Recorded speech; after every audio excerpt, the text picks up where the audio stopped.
Hey, I'm Julie. All of you know me, or most of you know me. Anyway, I'm going to do a PowerPoint on understanding hemodynamics. I did a little survey in the unit and I asked nurses what did they feel like was their weakest area and what they needed to learn more about, and most of them stated it was hemodynamics, so here I am. Those are my learning objectives. So now we're going to talk, we're going to start the class off with talking about our experience, go around the classroom, let everybody tell something about themselves, and then we'll move forward to Samantha. I'm Samantha, and I've worked in HTI for almost 12 years. I'm Stephanie. I've worked in HTI for 100 years. Since Noah. And love it. I'm Lindsay. Are we supposed to say a fun fact or just anything? Whatever you want to say. Fun fact. Well, now I'm ticked just Say because I a can fun fact. You just got married. Oh, I did just get married. She did just get married, yeah. Well, I worked in heart transplant as well for 11 years. Yes, and critical care transport. I don't do that anymore. That's that. You don't do that anymore. Lauren? I'm Lauren. I just started like 8 weeks ago in HTICU. I just graduated from nursing school like 8 weeks ago. So this is my second career. It's been quite steep and learning curve, but it has been super helpful. And I'll be feeling to that. Don't get there. All right, I'm Stephanie Moore. I've been at UAB for 13 years, and I'm the staff educator for W5 North and S5 South. And I'm Marianne Dagg, and I'm a nursing professional development specialist. I've been at UAB for almost 30 years. That is our team. My background is CV surgery and a little bit of heart failure. I'm Joyce. I currently work on 5 South here today as a CNL student. Been at UAB 4 years, with nursing for 12. Welcome. And we all know Susan, our educator, is filming. And I'm Julie. I've been a nurse for 31 years, and I'm getting close to finishing my nurse educator degree. So we're going to move forward now. Okay. I'll put this in. I think we all know the review of circulation. Is there anybody who has any question about how the blood normally flows to the heart? We can review that. I'm going to move forward from that. We'll go over it. It enters the heart through the ascending and descending vena cavas, which are veins, into the right atrium, through the tricuspid valve, into the right ventricle. At that point, the tricuspid valve closes to prevent blood from flowing back up into the right atrium. And it goes out into the pulmonary artery and into the lungs, where it picks up oxygen, returns to the heart, in the pulmonary veins, into the left atrium, through the mitral valve, into the left ventricle, out the aortic valve, into the aorta, where oxygenated blood is dispersed throughout the body. In hemodynamics, we want to understand what is really important. What do we really want to know? What we want to monitor is tissue perfusion, and why and what are we really worried about is oxygen delivery. And the reason we want to monitor is because we need answers. We need to know if the patient needs fluids, which is very unlikely in our world, in our unit, diuretics, which is most likely in our unit, inotropics, very likely, or vasopressors. And some of the leading causes of heart failure, this is one indication that we may want to do some advanced monitoring with a slide, which I'm going to get into in a few minutes. Ischemic heart disease, diabetes, high blood pressure, obesity, heart attack, heart defects, advanced stage, and race. And another indication is shock, cardiogenic shock, which we see a lot of in HTI, hypovolemic shock, anaphylactic, septic, or neurogenic. Measurement. Very important. I went ahead and I'm going to state this early before we get into CVP and SWAN monitoring. We always lay the patient flat to get an accurate number, and we always measure at the phlebostatic axis, which is a mid-axillary line. To the top of the transducer, you'll have a little red cap, and that's what you level to, and then you zero your monitor to get an accurate result. In other words, don't get a CVP or any of your numbers while the patient's sitting up in a chair or sitting up in the bed eating. We're going to start with central venous CVP monitoring, because this is something we do a lot of, and you don't necessarily have to have a swan to do this. All you need is a central line. It gives a representation of the right atrial pressure, which is the venous return to the heart, or known as the preload. Normal is 2 to 10. If the number is greater than 10, if it's increased, which we see this a lot, I know I keep saying an HTI because that's where most of us work, but a lot of our patients, most of our population's in heart failure, so they're fluid volume overloaded, cardiac tamponade, or heart dysfunction. If the CVP is too low, they're probably dehydrated or has some kind of volume loss from blood or blood, maybe from a trauma or internal bleeding or vasodilation. And I also put a picture of the CVP waveform. An art line. It's a catheter which sits inside of an artery. Basically, it looks like a long IV. It's the most accurate blood pressure. The most common sites, the radial, femoral, or brachial arteries. It gives a direct and real-time blood pressure, and it's important for a patient to have art line blood pressure monitoring when you're titrating drips, vasoactive drips. Now we're going to talk about the SVO2. This is something we monitor frequently in our unit as well, or most ICUs. Oxygen supply and oxygen demand, that's what the SVO2 is going to tell us. Factors that can affect the SVO2: shivering, exercise, pain, fever, or seizures. So in other words, when the doctor orders a SVO2 at a specific time, said at 11 a.m., well, the patient just got up in the chair, finished eating, put them back to bed, you're going to wait a little while before you get that SVO2. Don't get it right away, because any kind of, our patient population, any kind of physical exercise is going to take up, they have no reserve, so their SVO2 is going to be low. So you might go back to bed and do an SVO2, and that SVO2 is going to be 40. Well, we know that's probably not accurate. So wait a little while, wait at least 30 minutes to an hour and recheck it. And let me go back and say that a normal SVO2 is greater than 60. And that lets us know that the body's getting enough oxygen. Why would my SVO2 be low? Like we just discussed, the different factors like exercise, seizures, fever, but it could, an indication of the cardiac output is not high enough to meet the tissue oxygen needs, or the hemoglobin is too low, or the SAT, oxygen saturation is too low, and oxygen consumption has increased without an increase in delivery. Now we're going to talk about the swan. This is the fun part for me. This is something that I personally love, and didn't have a whole lot of experience with them until I started working here about 7 years ago in HTI. But I've learned to love them, and I find them so interesting. I'm really excited to do this class on this.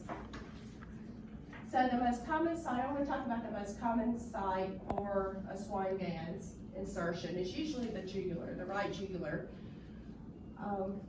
Basically, the insertion is pretty much like starting is the central line. And they place an introducer, and then they'll thread the swan catheter through the middle of the introducer. It's very thin.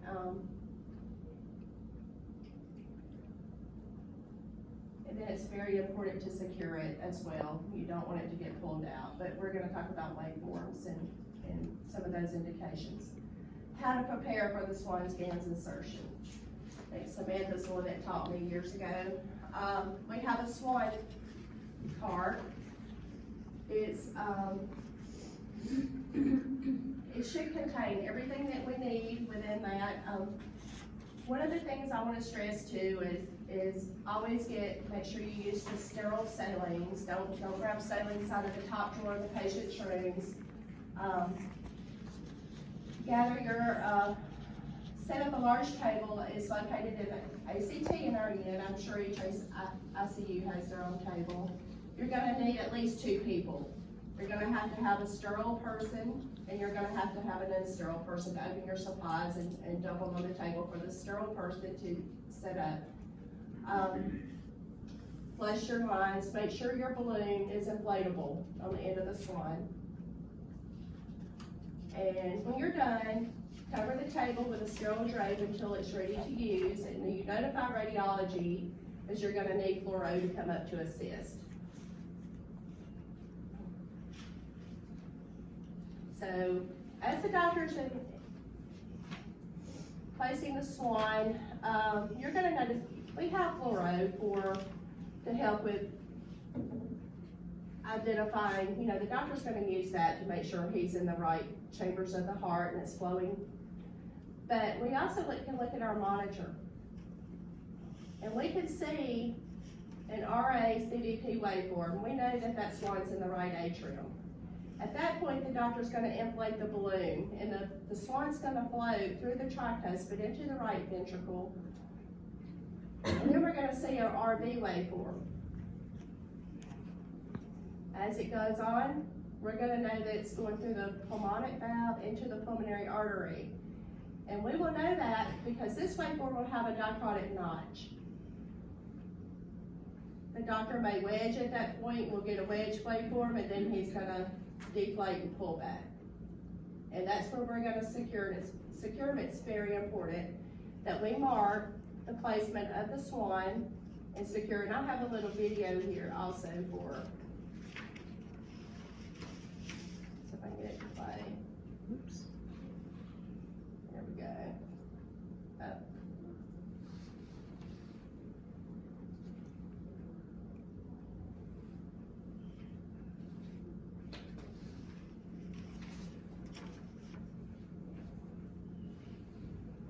I'm sorry, hold on, y'all. How did I get here? Go back, move your mouse back over to the big screen. Let's go. Move your mouse back over to the big screen. There you go. Thank you. There we go. I In love this this. video, we will discuss about the pulmonary artery catheter, also known as Swan-Ganz catheter. A Swan-Ganz catheter is usually 110 centimeter in length. It surrounds the tip of the catheter. Catheter is marked at 10 centimeters increments from the tip to aid insertion. Usually there are 4 ports in the PA catheter. First is the proximal infusion port. Its lumen terminates 30 centimeters from the tip of the catheter. This opening lies in the right atrium when the tip is in the pulmonary artery. So this port can monitor right atrial pressures, that is central venous pressure. It can also be used to give fluids and drugs. The second is the distal pulmonary artery port. Its lumen terminates at the tip of the catheter. So when in position, this port is used to measure pulmonary artery pressure and mixed venous saturation. Third is the balloon inflation port. Fourth is the thermistor. Its lumen terminates 4 centimeters proximal to the tip of the catheter. It is used to measure cardiac output using thermodilution technique. The catheter which we are going to see does not have the thermistor.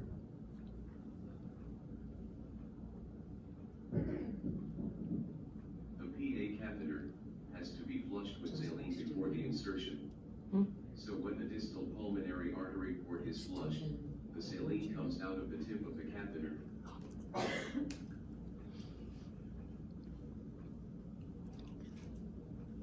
Next, the proximal infusion port is flushed. One can see the saline coming out of the opening at the 30 centimeters mark, as discussed earlier. The balloon of the catheter is checked by inflating 1.5 ml of air using the syringe as shown. The balloon is used to guide the catheter into pulmonary artery by the balloon flotation technique. The balloon is also used to wedge the pulmonary artery to measure the pulmonary capillary wedge pressure, which is an indirect measurement of left atrial pressure. PA catheter is inserted after placing an introducer sheath in the internal jugular vein.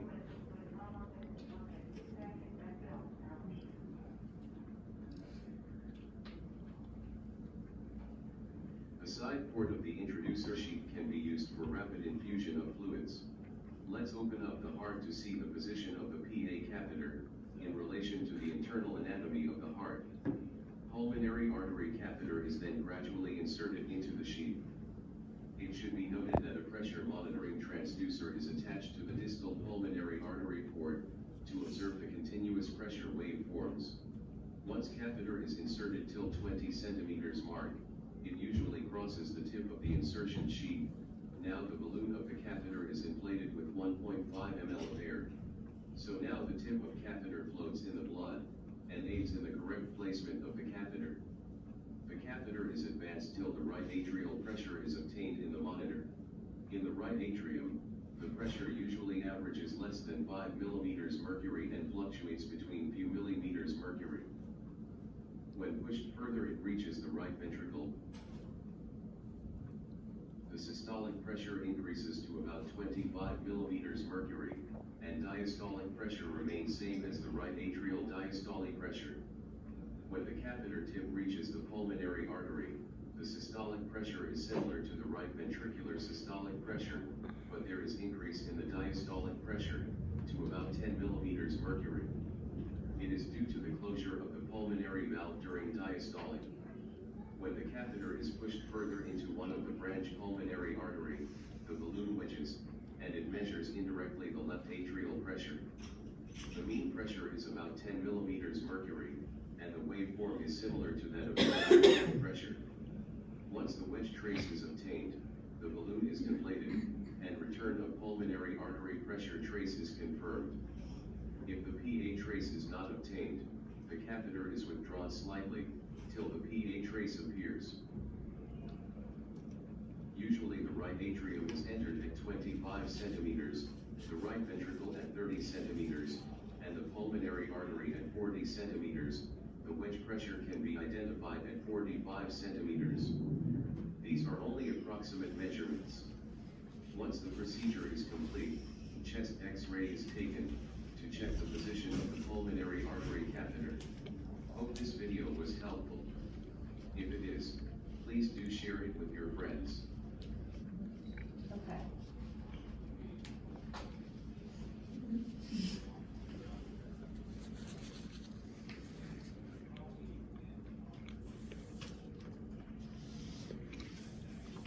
If you go back up to the slideshow, or since you can't see the bottom, the slideshow at the top, and put it from the current slide at the top.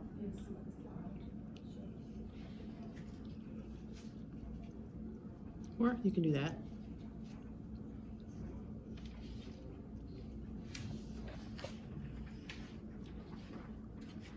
Let's All right, so now we're gonna talk about the hemisphere hemodynamic measurements. And I brought in, and when we're done with this lecture, we're gonna go over the hemisphere monitor. It monitors the SVO2, cardiac output and index, and the right volume pressures, vascular resistance, and stroke volumes. There's a picture. We have so many different screens on it. That's what I like. So, to choose from. Now, what do the numbers mean? So we're going to talk about the right ventricular systolic pressure and its relationship to pulmonary hypertension. And we do see so many patients in our unit with pulmonary hypertension, so I'm going to talk about that for a minute. Conditions caused by pulmonary hypertension. Normal level is 12 to 16, mild pH is 25 to 40, moderate 41 to 55, severe is greater than 55. And some of the conditions caused by PH are cor pulmonale, which we see a lot in our unit, blood clots, arrhythmias, bleeding in lungs, and pregnancy complications. We've even had patients that their blood pressure looked like arterial pressure. It was so high, it was like over 100 Yeah, systolic, yeah. so. Yeah, it's not unusual for us to see sometimes, yeah, the pressure's higher than the blood pressures. And going back to the SWAN, and talking about those numbers, those pulmonary artery numbers, which I'm about to talk about. So if a patient's systolic pulmonary artery is greater than 100, you know, it's up there in the 140s, 150s, we have to be real careful about wedge, and we need to ask and never wedge a patient with severe pulmonary hypertension like that, especially, I would probably let the doctor do that. So we'll talk about wedge in a minute, like right here. So the wedge, the normal pulmonary capillary wedge pressure is 4 to 12. An elevated wedge may indicate severe left ventricular failure or severe mitral stenosis. Never wedge a lung transplant patient, ever. And like I just said, if a patient's PA pressure systolic is greater than 100, like we had a patient a few weeks ago, her systolic PA pressures was 140s, 150s. We would never wedge that patient. The CI, I don't believe they wedge at all, do they? Oh, Stan. Uh-uh. Otherwise, there were some rumors floating that we never wedge patients with pulmonary hypertension, but we do, you know, unless those pressures are that high, unless we have an order not to.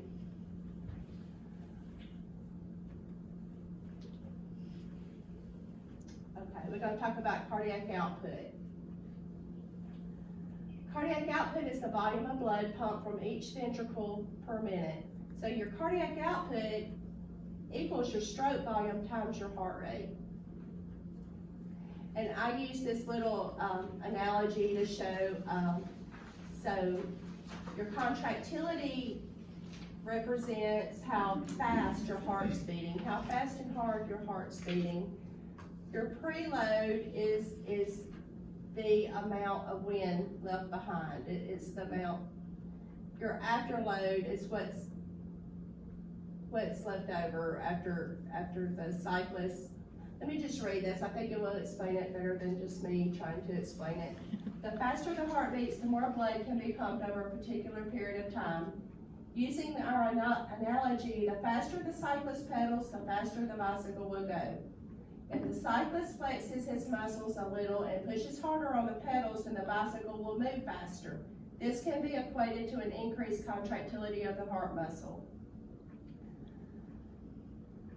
resulting in an increased cardiac output. If the cyclist flexes his muscles a little and pushes harder on the pedals, then the bicycle will move faster. This can be equated to an increased contractility of the heart muscle, resulting in increased cardiac output, which I just said that. Too little pedal power or impaired contractility will reduce cardiac output. However, too much effort will result in fatigue. So think about cardiac index. This is very important and something that we do look at because it, you know, we can look at cardiac output, but the cardiac index is based on the patient's body surface area. So it's a more clear indication of their heart. So to get your cardiac index, you divide your body surface area by your cardiac output. Well, you divide your cardiac output by your body surface area. So your normal cardiac index is 2.5 to 4. Less than 2 is indicative of cardiogenic shock. And I know I keep saying, well, we see this in the unit, we see that, but we do, we see this in the unit. And this is, you know, so important to monitor, and why it's important to monitor our patients. And the function of the cardiac index is to create a normalized value for cardiac function using the patient's body size. So like I said, that's the body surface area. There are 4 main forms of shock, which which can alter the cardiac index and decrease it. Cardiogenic, distributive, hypovolemic, and obstructive. Now we're gonna talk about stroke volume. It's your cardiac output divided by your heart rate times 1,000. You should have 60 to 100 milliliters per beat. And it's the volume of blood pumped out by the left ventricle of the heart during each systolic cardiac contraction. Cardiologists use stroke volume when assessing cardiac dysfunction in those with congestive heart failure. There are 3 variables affecting stroke volume, and they include contractility, preload, and afterload. So now we're going to talk about stroke volume resistance.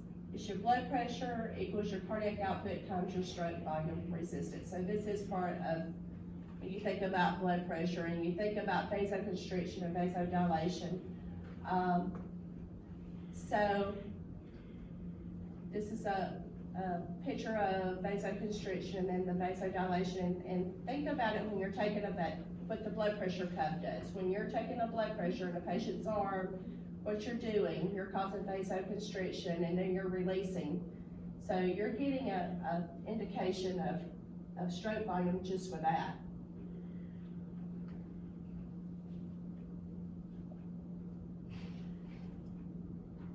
And your pulmonary vascular resistance is the resistance against blood flow from the pulmonary artery to the left atrium. It's the leading cause of pulmonary hypertension. It's equivalent to pulmonary capillary wedge pressure or left atrial pressure. The causes are pulmonary edema, pulmonary emboli, and cardiovascular disease. I put some normal values in there for you guys. I don't have to go over those, but just for reference, I will go over some. The arterial blood pressure, systolic 90 to 140, diastolic 60 to 90, with a mean of 70 to 105. But like I said, in our unit, we're happy with a MAP of greater than 60. But sometimes it's a struggle to get it 60. We do use pressors. Sometimes we use inotropes. We have different. And going back to the SVO2, this is something I probably should have mentioned when I was talking about the SVO2. If the patient's SVO2, their resting SVO2 has been 48, 53, and it's been a trend. The doctors will put them on an inotrope to help increase those the oxygen delivery.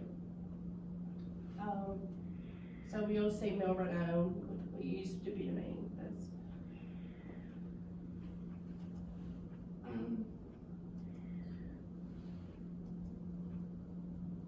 And then I'll put a quote in here.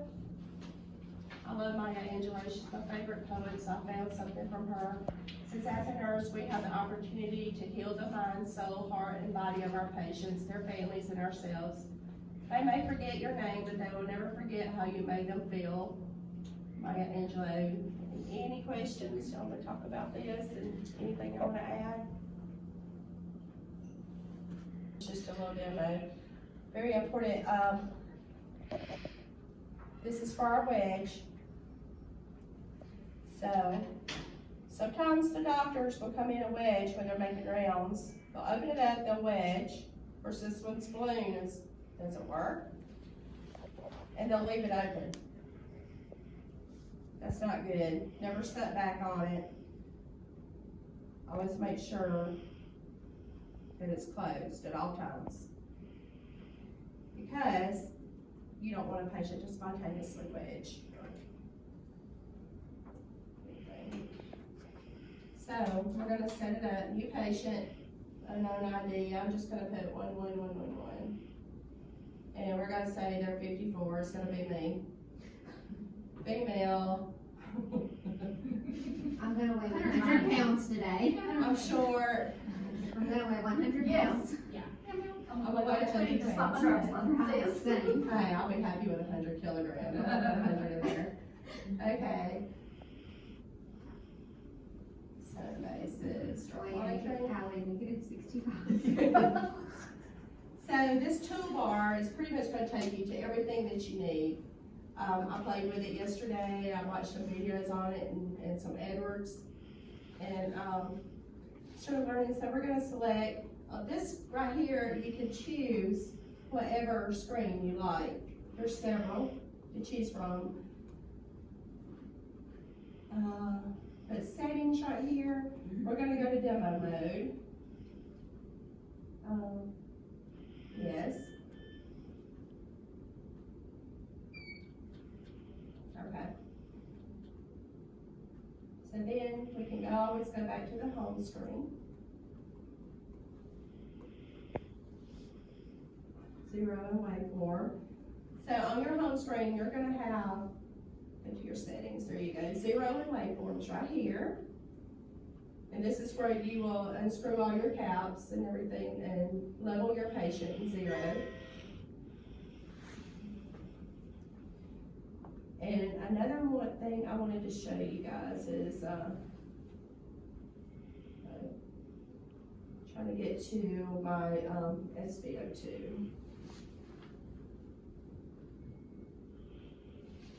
There we go, in vivo calibration for your SVO2.